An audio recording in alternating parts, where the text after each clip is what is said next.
The economy and inflation ate Joe Biden's presidency alive, and now it is eating Donald Trump's presidency alive. I mean, just take a look here. Net approval rating on the economy. You go back to this point in the Joe Biden presidency, he was 19 points underwater. You go into Donald Trump's presidency, hey, he started off in the positive territory at plus 6 points.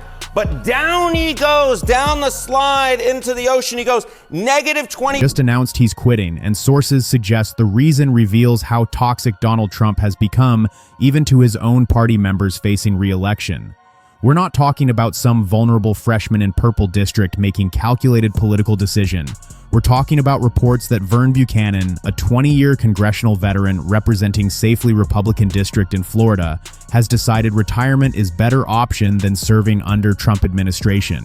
That this brings total Republican departures to 9 outright retirements, plus 18 more seeking other offices, because they'd rather risk new races than defend Trump's record. And what might make this moment most significant is the timing and context. Buchanan's announcement comes as polling shows Trump's economic approval has cratered below where Biden's was at same point, lower than negative 20 points. As Americans say by 3-to-1 margins, Trump focuses too little on lowering prices and too much on deportations. As historical data suggests, presidents underwater on economy lose average of 28 House seats in midterms, which would obliterate Republican majority and put Senate at risk. When longtime Republicans from safe districts are fleeing rather than defending this record, that's not typical political turnover. That might be rats abandoning ship before it sinks completely. But before we break down everything, please subscribe to our channel, Patrick Smith Show. Your subscription actually matters here. All right, let's get into what the polling numbers actually show and why sources suggest they explain the exodus of Republicans who'd rather quit than face voters under Trump's leadership. Because the economic approval data is devastating. Reports indicate Trump started his term at plus 6 on economy positive territory that should have provided foundation for successful presidency. But he's now at negative 20, actually slightly worse than Biden's negative 19 at this same point. And historical analysis allegedly shows that when president is underwater on economy, his party loses average of 28 House seats in midterms. Republicans currently have such narrow majority that losing even half that many would hand control to Democrats, which means investigations, subpoenas, impeachment proceedings, all the accountability Trump desperately wants to avoid. When Republicans look at those numbers and recognize they'll be wiped out defending someone who made economy worse, retirement starts looking rational compared to certain defeat followed by years out of power. And for someone like Buchanan, who served 20 years, going out now on his own terms might seem preferable to losing humiliatingly while defending policies he knows are disasters. Let's start by establishing just how bad Trump's economic numbers have become, and why sources suggest they represent existential threat to Republican majority. Because this isn't subtle decline that could be explained away. Reports indicate Trump's net approval on economy has dropped 26 points from where he started, going from plus 6 to negative 20 in matter of months. That's historically rapid collapse, suggesting policies are actively making things worse for Americans. Think about what drove that decline. Trump's tariffs raising prices on imported goods. His deportation operations disrupting labor markets and agricultural production. His chaos creating uncertainty that undermines business investment. Sources suggest every major economic indicator Americans actually experience in their daily lives has deteriorated. Groceries cost more. Gas prices haven't dropped as promised. Wages aren't keeping pace with inflation. And people correctly blame president for economic conditions under his watch. And there's specific polling showing what Americans think Trump should prioritize. Reports indicate 3 out of 4 Americans say he focuses too little on lowering prices. That's 75% consensus Trump isn't addressing their primary concern. Meanwhile, 53% say he focuses too much on deportations. Majority of country thinks he's pursuing wrong priorities entirely, emphasizing immigration crackdown they don't want instead of economic relief they desperately need. But sources suggest there's historical context that makes these numbers even more damning. When Biden was at negative 19 on economy at this point in his presidency, Democrats knew they faced midterm disaster. Economy ate Biden's presidency alive as Trump himself supposedly won by promising to fix it. Now, Trump is actually doing worse than Biden on economic approval. If Democrats lost control because of economic dissatisfaction, what does that mean for Republicans defending even worse economic record? Make sure you're subscribed to Patrick Smith Show, because the historical average data reportedly tells the story clearly. When president has positive approval on economy, his party loses about 9 House seats in midterms. Manageable loss that typically doesn't flip control. But when president is underwater on economy like Trump currently is, average loss is 28 seats. That would hand Democrats comfortable majority and likely put Senate at risk too. When Republicans understand those historical patterns, they recognize defending Trump means probable defeat. But let's talk about Vern Buchanan specifically and what his retirement reveals about Republican calculation, because sources suggest this isn't vulnerable member fleeing tough race. Buchanan represents Southwestern Florida district that's safely Republican. He's been winning re-election for 20 years without serious difficulty. Reports indicate if anyone should feel secure enough to run again, regardless of national environment, it would be longtime incumbent in solid red district with name recognition and fundraising advantage. Yet he's quitting. Think about what that decision reveals. Even in safe Republican territory, even with 2 decades of constituent relationships, even with all advantages of incumbency, Buchanan apparently decided running under Trump wasn't worth it. Sources suggest that calculation speaks volumes about how toxic Republicans expect Trump to be in 2026. If you can't feel confident winning our 115 district when you're well-established incumbent, national environment must be catastrophically bad. And there's his stated reasoning. Reports indicate Buchanan said he came to Congress to solve problems and help ensure this country remains a place where opportunity is available to anyone willing to work for it. That's standard political rhetoric. But sources suggest the subtext is clear. He doesn't want to defend Trump's failure to solve problems or expand opportunity. Easier to retire with dignity intact than spend campaign explaining why prices are higher, why immigration operations are killing people, why Epstein files remain sealed. But there's reportedly broader pattern Buchanan fits into. He's the 9th Republican to announce outright retirement. 18 more are seeking other offices like governorships or attorney general positions. That's 27 Republicans total who've decided they'd rather do anything else than run for re-election to House under Trump. Sources indicate when you have that many departures concentrated in single cycle, it's not coincidence. It's recognition that political environment is poisonous and prospects are grim. And think about what happens when experienced members retire. You lose institutional knowledge and committee expertise. You create open seats that require expensive campaigns to defend. You signal to donors and voters that something is wrong. Reports suggest each retirement generates news coverage asking why Republicans are fleeing. Each departure reinforces narrative that Trump is dragging party down. That cumulative effect might demoralize Republican voters while energizing Democratic opposition. Share this video with everyone you know because sources suggest there's also recruitment problem. When seats open through retirements, Republicans need quality candidates willing to run.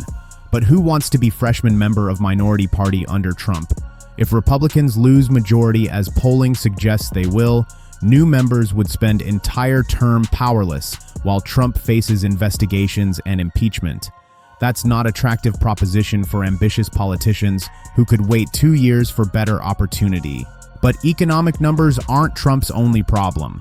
Sources indicate his signature issue, immigration enforcement, has become massive political liability rather than asset Republicans expected. Reports show 53% of Americans think Trump focuses too much on deportations. Majority of country wants him to dial back the exact policy he's made centerpiece of his administration. That's political disaster because it means he can't pivot to his supposed strength when economy is failing. Think about what normally happens when president struggles on one issue. They emphasize areas where they have more support. But Trump allegedly can't do that because his immigration crackdown is even more unpopular than his economic record. Sources suggest he's trapped defending policies that Americans increasingly view as cruel and counterproductive. The Minneapolis killings of Alex Prey and Renee Good, the the terror in immigrant communities, the separation of longtime residents from their families. All of it generates negative coverage that drives his numbers down further. And there's specific problem with Latino voters. Reports indicate Trump's approval among Latinos has cratered by over 30 points compared to a year ago. His deportation program pulls 35 points underwater with demographic that Republicans were supposedly making inroads with. When you lose that much support that quickly from growing voting bloc, you're not just facing tough midterm. You might be destroying parties' long-term electoral viability in states with significant Latino populations. But sources suggest Trump can't even admit the problem exists. He claims polls show him leading among Hispanic voters when reality is opposite. Reports indicate he's telling himself and his supporters that Hispanic voters love his immigration crackdown because they don't want crime and want strong borders. That delusion prevents any course correction that might limit damage. When you can't acknowledge policies are failing, you can't adjust them. And there's reportedly another element. Trump usually responds to political trouble by doubling down on racism and xenophobia. That's his go-to move when approval drops. But this time, sources suggest that exact tactic is what's causing the decline. He can't deploy his typical strategy because it's the strategy itself that Americans are rejecting. That leaves him without fallback plan when economic message isn't working. Make sure you're subscribed because there's specific policy disaster that reveals Trump's desperation. Sources indicate Stephen Miller demanded removal of amendment that would have prevented ICE from deporting U.S. citizens. Think about that. Amendment simply said ICE couldn't apprehend and deport people who are American citizens. Republicans in Congress were fine with it because obviously you shouldn't deport citizens, but White House insisted on stripping it out. That reveals administration wants authority to deport citizens, which is constitutional violation and political catastrophe. When even Republicans in Congress recognize policy is too extreme, but White House demands it anyway, you've lost connection to political reality. But let's talk about what these numbers actually mean for November 2026 and why sources suggest Republicans are facing potential wipeout. Because historical patterns are clear. When president is underwater on economy by 20 points, his party gets destroyed in midterms. Reports indicate average loss is 28 House seats. Republicans currently have majority of maybe 10 seats depending on special elections and vacancies. Losing 28 would give Democrats comfortable margin, not razor-thin control, but actual governing majority. Think about what that would mean for Trump.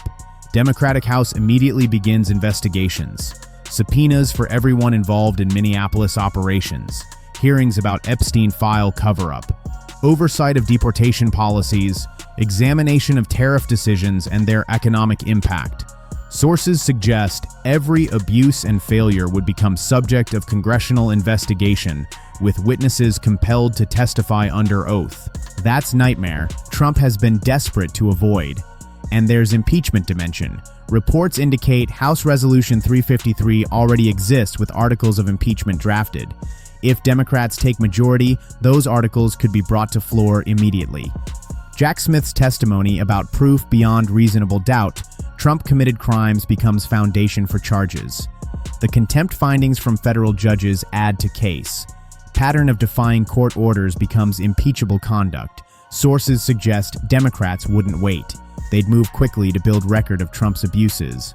But conviction in Senate requires 2/3 vote, which seems impossible given Republican loyalty. However, sources indicate if House majority is lost badly, if polling continues cratering, if Trump becomes so toxic that Republicans calculate he's destroying their party, some GOP senators might decide removal serves their interests. That's unlikely, but not impossible if political conditions deteriorate enough. And even without conviction, impeachment proceedings would dominate coverage and destroy any remaining agenda Trump hoped to implement. And there's reportedly another element. If Republicans lose badly in midterms, Trump becomes lame duck with no political capital. He couldn't pass legislation, couldn't advance priorities, couldn't protect allies from investigations. Sources suggest he'd spend final 2 years under siege from Democratic oversight, while his own party distances themselves to preserve their 2028 prospects. That's political death for someone whose entire brand depends on appearing powerful and successful. If they lose 28 seats in House, they might also lose Senate. Sources indicate current Senate map isn't particularly favorable for Democrats, but if there's genuine wave election driven by economic dissatisfaction and immigration backlash, competitive races could break toward Democrats. That would give Democrats unified control of Congress, with ability to investigate aggressively, pass legislation Trump would have to veto, and build record for 2028 presidential race. That complete loss of power explains why Republicans are retiring rather than facing voters. But there's reportedly another factor driving Republican departures. Speaker Mike Johnson has been completely ineffective and might be leading House into government shutdown right as members face voters. Sources indicate Johnson hasn't been able to pass basic funding bills. House has been essentially shut down for days at a time, and government shutdown looms because Republicans can't unite around spending priorities. When your leadership is this dysfunctional, members might calculate their political futures are better served elsewhere. Think about what Johnson's speakership represents. He was compromise choice after Kevin McCarthy's ouster, someone who wasn't particularly qualified but was acceptable to various factions. Reports suggest he's proven unable to manage those factions or produce results. Bills die because hardliners won't vote for them. Deadlines get missed because negotiations fail. And Democrats watch gleefully as Republican dysfunction plays out publicly. And sources indicate there's specific problem with Trump's demands. Johnson has to balance what Trump wants, what House Republicans will vote for, and what can pass Senate. Those three things often don't align. When Trump demands something unpopular or unconstitutional like authority to deport citizens, Johnson faces choice between defying president and alienating members. That's an impossible position that makes speakership essentially unworkable. But there's reportedly another dynamic. Every day House isn't functioning, every government shutdown threat, every failure to pass basic legislation reinforces narrative that Republicans can't govern. When voters see dysfunction and chaos, they punish party in power. Sources suggest Democrats are happy to let Republicans self-destruct through incompetence, while building case that country needs change in leadership. Each Johnson failure becomes Democratic campaign ad. And think about what happens if Republicans lose majority. Johnson almost certainly loses speakership regardless of whether he even runs for re-election. Sources indicate he'd go down in history as ineffective leader who presided over loss of House. That legacy consideration might explain why he's been so passive. He knows he's managing decline rather than building success. That acceptance of failure permeates through Republican caucus, creating atmosphere of defeat before votes are even cast. Now there's reportedly question of whether Johnson even wants to continue. If he recognizes his speakership is doomed, if he understands Republicans will blame him for losses, he might calculate that resignation before midterms preserves some dignity. That would create additional chaos as Republicans scramble for new leader mere months before crucial election. Each leadership crisis reinforces impression of party that's falling apart under Trump's toxic influence. But step back and consider what sources suggest might be Trump's actual thinking about his party's future. Because there's intriguing possibility that Trump doesn't actually want Republicans to succeed after he's gone. That he'd prefer party collapse, proving nobody can replace him. Reports indicate Trump's ego requires believing he's irreplaceable. That everything was mess before him, fell apart under Biden, and will collapse again when he leaves. That narrative serves his psychology even if it destroys his party. Think about whether Trump actually wants to campaign for J.D. Vance or Marco Rubio in 2028. Does he want to see someone else succeed using his playbook? Sources suggest Trump might prefer scenario where Republicans lose badly after he's gone, proving the party needs him and can't function without him. That vindication of his importance could matter more to him than party success. When someone's that narcissistic, party loyalty becomes secondary to personal validation. And there's reportedly practical consideration. Trump has gotten what he wanted from presidency. He's made billions through corruption. He's avoided jail at least temporarily. He's satisfied his ego by wielding power. Sources indicate he might calculate that helping successors doesn't benefit him personally. Why spend his post-presidency campaigning for people when he could be golfing and collecting checks? Particularly if helping them succeed undermines his narrative about being irreplaceable. But think about what that means for current Republicans. If they suspect Trump won't help them, if they believe he might actively want them to fail to prove his importance, why would they sacrifice their careers defending him? Sources suggest rational calculation becomes retirement or seeking other offices where Trump's toxicity matters less. Nobody wants to be soldier in war their general hopes they lose. And there's specific evidence in Trump's behavior. He claims tremendous polls show success when reality is opposite. He can't acknowledge policies are failing. He doubles down on most unpopular positions rather than adjusting.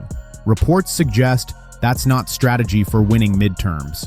That might be performance for his base while accepting losses are coming. When you're not trying to win elections but rather performing for audience that validates your ego, different decisions make sense even if they ensure defeat. Trump avoided jail by winning election and claiming presidential immunity. But if Democrats take Congress and build comprehensive record of his crimes, if they pass legislation restricting future presidential pardons or immunities, his legal jeopardy might return. That creates incentive for Trump to maximize corruption and profit now while he can, rather than worrying about party's long-term prospects. When you're focused on personal survival, party success becomes irrelevant. So what should Democrats do with the opportunity Trump's catastrophic approval creates? Because sources suggest simply pointing out Republican failures isn't enough. They need affirmative agenda that mobilizes Americans who've been alienated from politics by recognizing system is broken. Reports indicate millions of people don't vote, not because they're satisfied, but because they've lost faith that politics addresses their needs. Those are voters Democrats should target, rather than trying to win over MAGA base that's unreachable. Think about what policies would actually mobilize alienated voters. Breaking up monopolies that control their economic lives, prosecuting billionaire corruption that pervades system, delivering material benefits like healthcare and childcare that improve daily existence. Sources suggest when you demonstrate government can work for regular people rather than just wealthy and connected, you activate constituencies that have checked out. That's path to durable majority rather than narrow wins that vanish in next cycle.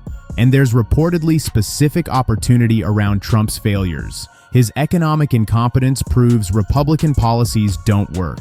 His immigration extremism shows their cruelty doesn't solve problems. His corruption demonstrates they serve billionaires, not working people. Democrats should run on that comprehensive indictment while offering alternative that actually addresses Americans' needs. Not moderate policy papers designed to win over few Republicans, but bold agenda that inspires people who've stopped participating. But sources indicate there's also accountability dimension. When Democrats take Congress, they can't just move on or let bygones be bygones. They must investigate, prosecute, and ensure consequences follow for everyone who enabled Trump's abuses. That creates deterrent, preventing next Trump from emerging. And it demonstrates to alienated voters that system can deliver justice, not just allow powerful to escape accountability. Without that accountability, cycle repeats with next authoritarian oligarch support. And there's specific lesson from Reconstruction that sources suggest Americans must learn. After Civil War, country failed to hold Confederate sympathizers accountable. That failure led to Jim Crow and century of oppression. This time, there can't be reconciliation without justice. Republicans who enabled terrorizing of communities, who covered up Epstein files, who tried stripping amendment protecting citizens from deportation, they must face permanent consequences. Their participation should disqualify them from positions of trust going forward. Democrats shouldn't chase diminishing MAGA base. They should organize around people who sat out 2024 because they correctly recognized politics wasn't serving them. When you run candidates with moral clarity and bold policies rather than triangulated positions, you activate voters who've been waiting for someone worth supporting. That's how you build movement, rather than just winning single election. So here's what Vern Buchanan's retirement reveals about Republican Party under Trump. A 20-year veteran representing safe Florida district decided quitting is better than defending this record. He's the 9th outright retirement and 27th total departure when you include those seeking other offices.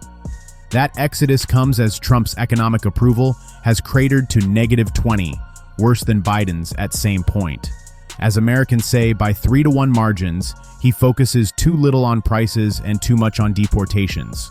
As historical data shows, presidents underwater on economy lose average 28 House seats in midterms. When longtime Republicans from safe districts are fleeing, that's recognition defending Trump means probable defeat. The economic catastrophe combined with immigration extremism has created political environment where even incumbents with every advantage calculate retirement is smarter than facing voters. Each departure generates coverage reinforcing narrative of party in collapse. Each retirement creates recruitment challenge and expensive open seat to defend. The cumulative effect might be self-fulfilling prophecy where Republican defeat becomes inevitable because members have given up. For Trump, the midterm disaster these numbers predict would be political death sentence. Democratic House would investigate every abuse, subpoena every witness, build comprehensive record for impeachment. Even if Senate doesn't convict, the exposure and accountability would destroy remaining agenda and make him lame duck under siege. That's why he's so desperate, why he's making irrational decisions like demanding authority to deport citizens. But desperation produces more bad decisions that make situation worse. For Democrats, opportunity is enormous but requires seizing it properly, not by moderating to chase MAGA voters, but by offering bold agenda to alienated Americans who've stopped participating, breaking up monopolies, prosecuting corruption, delivering material benefits, holding accountable everyone who enabled Trump's abuses. That comprehensive approach activates new constituencies while demonstrating government can work for regular people, not just billionaires. Without that ambition, victory might be temporary rather than transformational. The Republican exodus is signal. Trump has made party toxic even to its own longtime members. They're quitting because they recognize disaster is coming and don't want to be part of it. Whether Democrats capitalize on that opportunity depends on whether they understand moment requires bold action, not cautious incrementalism. The stakes couldn't be higher for democracy's future. Stay tuned.